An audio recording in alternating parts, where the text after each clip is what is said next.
Salmo 145, louvores de Davi. Peço aos irmãos que leiamos até o verso de número 3, verso 1 ao 3, os louvores de Davi. Assim diz a palavra de Deus. Exaltar-te-ei, ó Deus meu e Rei, e bendirei o teu nome para todo sempre. Todos os dias te bendirei e louvarei o teu nome para todo sempre. Grande é o Senhor e muito digno de ser louvado, a sua grandeza é insondável. Vamos orar a Deus mais uma vez. Pai, pedimos a iluminação, a condução do Teu Santo Espírito sobre nós, para aquilo que pensamos, aquilo que queremos, seja tudo sujeito à Tua vontade. Não obstante, Senhor Deus, os muitos desafios que surgirão durante a nossa caminhada, nosso coração fica tranquilo porque sabemos que grande é o Senhor. E por isso nós te louvamos, te agradecemos por todas as coisas e pedimos que o Senhor fale as nossas vidas em nome de Jesus. Amém. Queridos, nós temos uma palavra que tem sido muito importante nesses últimos dias, que é a palavra compromisso. Porque, na verdade, queridos, nós precisamos do compromisso dos outros, precisamos que as pessoas honrem suas palavras, para nós podermos projetar nossa própria vida. É por isso que a mentira, principalmente vindo de autoridades, é tão funesta, porque caminhamos e planejamos nossa vida num rumo, e a nossa vida pode tomar outro, simplesmente porque pessoas não cumprem aquilo que disseram. Então é importante para nós um compromisso feito, seja dentro de um eletrodoméstico que você comprou e que apresentou algum defeito, tem que ter a ver um compromisso do fabricante, do vendedor, de não deixar você ficar no prejuízo. Isso só para citar as inúmeras coisas, sem falarmos do compromisso do casamento e dos filhos que já nascem comprometidos a obedecerem seus pais e respeitarem e honrarem seus pais. Então há vários compromissos já feitos, alguns deles que não foram, na verdade, não fomos consultados para ele. Porque, na verdade, série de regras que existem na nossa sociedade, fora outras, para não falarmos das regras da biologia, as regras da física, as leis, elas não são questionáveis, elas são para serem obedecidas. Usarmos todas elas a nosso favor, porque foram feitas a nosso favor. Então, é diante desse fato que nós, ao ver que precisamos saber que temos compromissos como seres humanos, que estamos debaixo de leis, e ainda, eu diria até mais, temos compromissos sociais que precisam ser cumpridos, que o país depende deles, nós chegamos a pensar a respeito do compromisso com Deus. Que, na verdade, aqui Davi só inicia falando de um compromisso que ele faz com Deus, mediante uma experiência que ele teve com Deus, ou várias experiências de que Deus é grande e que Deus merece ser louvado. Esse homem experimentou desde muito novo a presença de Deus, a companhia de Deus, seja quando era pastor no campo, ou quando ele derrubou o gigante Golias, ou quando foi poupado por Deus por várias vezes da morte, seja por Saul, seja pelo seu filho Absalão. Quantas experiências esse homem guardou de que Deus o estava protegendo, de que Deus, que não precisa de Davi e não precisa de nenhum de nós, que não precisa dos seres humanos, tem o cuidado de nos preservar. Talvez nem você tenha ideia de quantas vezes você foi poupado e preservado por Deus durante a sua vida, porque como o mal não aconteceu, ou não fica lembrança, ou nem a percepção de que estávamos vivendo um grande perigo e o Senhor nos guardou. Deus faz muito mais, diz o apóstolo Paulo, do que pedimos ou pensamos. Pobre de nós se precisássemos lembrar e pedir tudo o que precisamos. É diante dessa grandeza de Deus que, sem ter nenhuma razão para se comprometer conosco, mesmo assim, contamos com Ele para o dia de amanhã nascer, para que o nosso coração continue batendo. Você e eu dependemos de Deus. E diante disso, o salmista só encontra uma resposta a ser dada a esse Deus de quem dependemos, de quem dependem os ateus, de quem dependem os feiticeiros, de quem dependem os incrédulos, de quem dependem os que militam contra a igreja de Deus. Até os inimigos de Deus dependem dele. E é diante dessa grandeza de Deus, vejam no verso 3, o que o salmista diz. Eu quero lembrar aos irmãos que geralmente a primeira estrofe dos salmos, ou o primeiro verso dos salmos, já são, em geral, um resumo de todo o conteúdo do salmo. O assunto é tratado já no primeiro versículo. Isso é uma dica. Você, na poesia latina, na poesia brasileira, geralmente a gente vai lendo, e lá para frente que nós vamos entender do que está se falando. E às vezes termina de ler, precisamos reler, e ainda assim muitas vezes não conseguimos entender qual é o assunto principal. Depende da capacidade do poeta. A poesia hebraica é de uma sabedoria, de uma simplicidade extraordinária. Geralmente todos os salmos, os primeiros versos são um resumo de tudo o que você vai ler. O resto é argumento. Ele joga a tese e o resto é só argumentação. O resto são aplicações daquele princípio lançado. Então, você pode ver, o Senhor é meu pastor e nada me faltará. Salmo 23. Todo o restante do salmo são explicações disso. O Salmo 73 é extraordinário. Salmo de Asaf diz: com efeito, Deus é bom para com Israel. Quanto a mim, quase os meus pés se desviaram. Ele está dizendo, Deus é fiel e eu não sou. Deus é confiável e eu não sou. Quase os meus pés se desviaram. Mesmo eu sendo um servo consagrado de Deus, quase que eu caí. E você vai ler todo o Salmo, é uma explicação do porquê ele disse essa frase. E aqui nós temos então nos primeiros versículos um compromisso de louvor a Deus, mas no verso 3 nos diz a razão. Porque grande é o Senhor. Deus é grande, queridos. Essa é uma afirmação. Nós poderíamos dizer que o Brasil é grande. Depende, porque aí é relativo, né? O Brasil não é grande diante do Sol. O Brasil não é grande diante da galáxia. Ele é imperceptível. É interessante isso. Até se você estiver na Lua, você percebe a região onde o Brasil está, pode ser. Mas de fora da nossa galáxia, de fora do nosso sistema, o Brasil é imperceptível, ele é insignificante. Porque os nossos tamanhos são relativos, as nossas medidas. Porém, o Senhor é grande. Isso é uma verdade absoluta. Porque qualquer coisa grande que pudermos pensar é nada perto de Deus.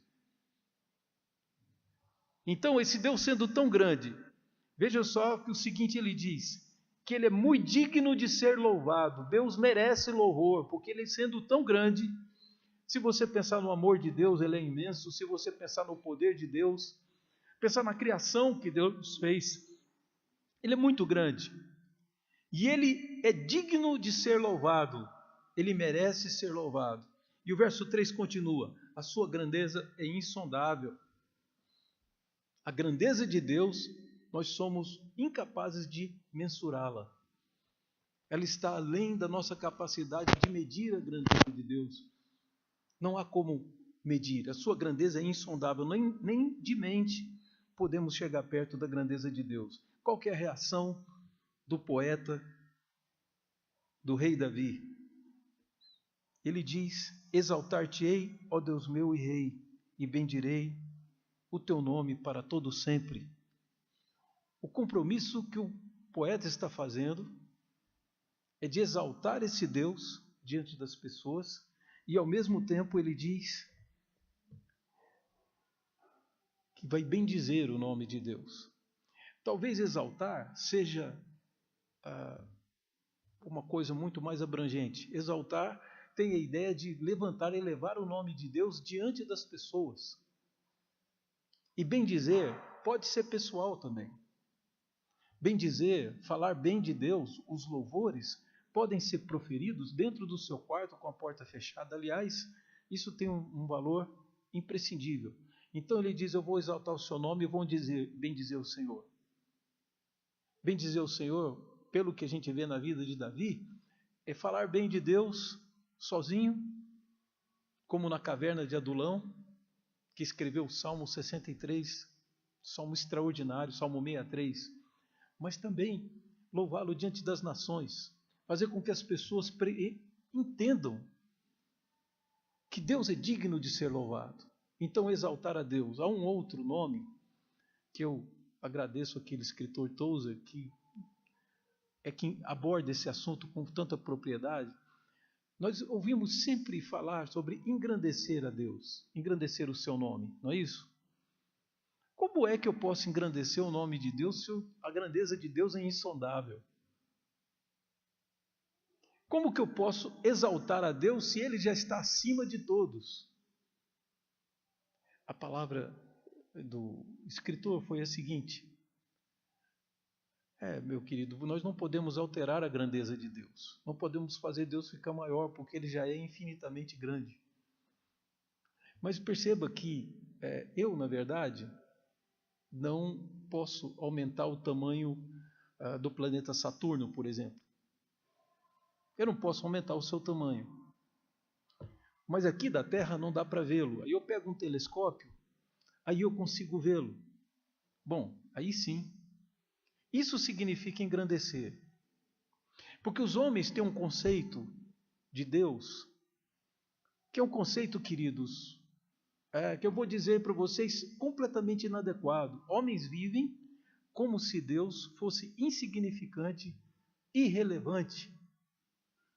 E diante desses homens, alguns deles muito cultos, outros nem tanto, mas a grande parte da humanidade, quanto por cento da humanidade você acha que levantou de cedo e disse: Senhor, muito obrigado por esse dia, obrigado pelo meu café da manhã. Você conhece o mundo, você conhece o Brasil, você conhece os habitantes daqui. Pega a percentagem, você vai ver que para muitos Deus é irrelevante e alguns tratam como se ele nem existisse, quando ele é tão grande. Então, minha tarefa é, na minha vida, tornar Deus grande. Quando os homens perguntarem por que eu ajo assim, por que eu sou excêntrico em algumas coisas, por que eu não participo de outras coisas, por que eu levo uma vida diferente dos outros, a resposta tem que ter o seguinte: porque grande é o Senhor e muito digno de ser louvado. Eu fiz um compromisso de exaltar esse Deus. Você perguntar para a pessoa que está ali atordoada pelo seu comportamento, faz uma pergunta para ela: qual que é o tamanho de Deus? O tamanho de Deus é insondável, a grandeza. E é nessa perspectiva que o salmista diz: para sempre eu vou louvar o teu nome. Agora, tem uma coisa nesse para sempre que é uma coisa difícil. Imagina o marido dizer para a mulher, o noivo dizer para a noiva: eu vou te amar para sempre. É importante. Para sempre eu vou te amar. Que coisa bonita, né? Mas quantos dias desse para sempre vai ser? Essa é a resposta do salmista, que no compromisso com Deus ele não quer que falte nada. Veja o verso 2.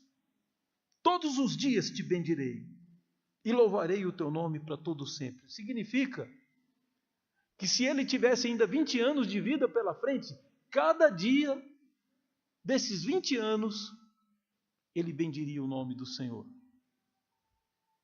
Porque quando diz eu te amarei para sempre, querido, isso de alguma forma é vago.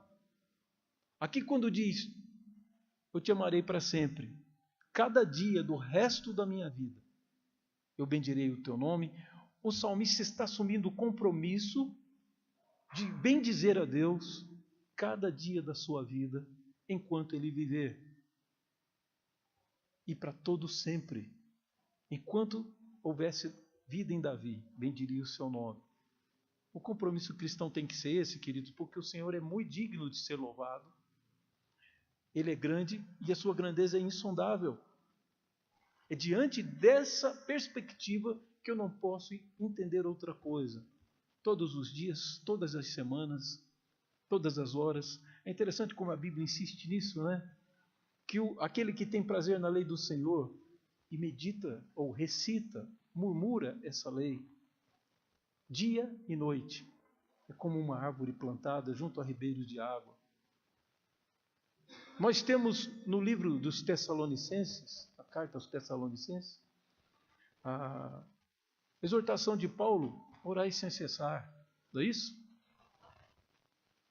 Se Deus é o que há de mais importante, se eu entendo que é meu dever, por ter sido criado por Deus, de amá-lo de toda a minha força, de todo o meu entendimento, de toda a minha alma, então tem que ser de todo o meu tempo. Em cada coisa que eu fizer. Eu não estou dizendo que eu vou conseguir cumprir esse compromisso à risca. Estou dizendo que eu vou lutar. Cada vez que pecamos, estamos louvando a nós mesmos e a alguém. Estamos deixando de louvar a Deus. Mas é interessante você notar que o livro de Hebreus escreve lá no capítulo 12, o escritor aos Hebreus escreve dizendo: na vossa luta contra o pecado, não tendes resistido até o sangue. Tiago diz: resisti ao diabo e ele fugirá de vós. Vencer o pecado não é tão difícil, queridos. Só é difícil porque nós queremos satisfazer a nós mesmos. E quanto mais consciente de que a minha vida existe por louvor de Deus, muito mais motivos eu vou acumulando para dizer sim para Ele. Para buscar ser santo, ser justo com os homens. Ser justo especialmente com as pessoas mais próximas. E é esse desafio que nós estamos diante de nós. Quando você se converteu, na verdade, quando você veio ao mundo e deu o primeiro chorinho, aquele chorinho de bebê, já havia um compromisso. Deus cuida de nós e tem reservado para nós uma vida maravilhosa. Essa existência nossa não é a existência da nossa felicidade. É a existência do louvor de Deus. A da felicidade está na próxima. Quando Ele nos ressuscitar. Se alguém duvida disso, leia o que Paulo descreve aos Colossenses no capítulo 3, do verso 1 e 2. Que a nossa vida está oculta juntamente com Cristo. Então a nossa felicidade está guardada. A nossa vida está oculta. Não é aqui. Não é esse o momento de promovermos e sermos felizes. Principalmente longe de Deus. Esse é o momento do louvor. Em que cada segundo, cada minuto, cada decisão minha tem que refletir que Deus é grande. E eu estou muito feliz em ser servo dele. Servir ao Senhor com alegria, diz o Salmo. Portanto, queridos, essa ideia do compromisso permanente. E como eu disse, aqui ficou amarrado. O compromisso do Salmo é louvar a Deus para sempre e todos os dias. Agora não tem escapatória. Cada dia, dia 1, dia 2, dia 3, dia 4, fevereiro, março, abril, 2016, 2017, 2020, cada dia do ano é um dia para eu louvar a Deus, para eu ler as Escrituras e aprender com Ele o que Ele quer de mim e cantar louvores ao seu nome. Experimente uma vida.